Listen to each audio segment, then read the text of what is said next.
Hey everyone, I'm going to talk a little bit about pollinators.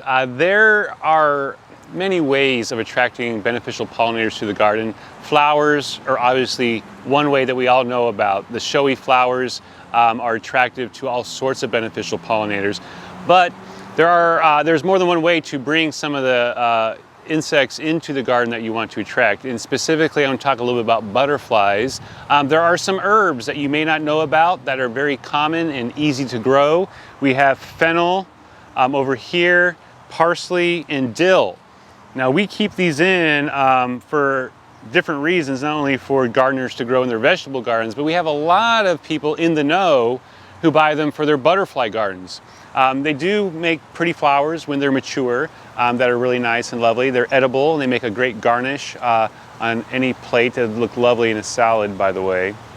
Just pop one of those in there and it looks like a gourmet salad instantly. But they are the food source for some swallowtails that live here. So the swallowtail adults, the female will lay its eggs on parsley, it will lay its eggs on fennel, and it will lay its eggs on dill.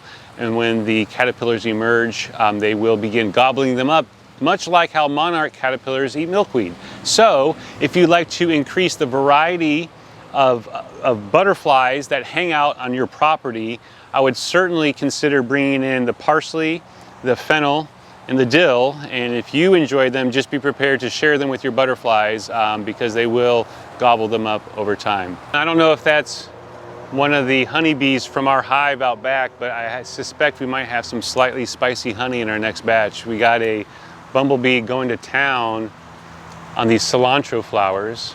And if any of you are cooks, you might know that cilantro and coriander are kind of interchangeable. The coriander is more referred to as the seed. You can eat fresh green coriander seeds. They're really bright and have a pop.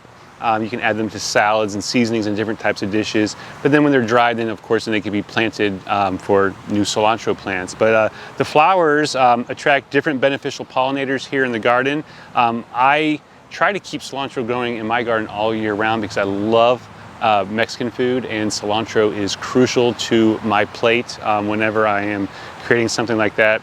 And so introducing cilantro to your garden, not only for culinary purposes, but also for the beneficials.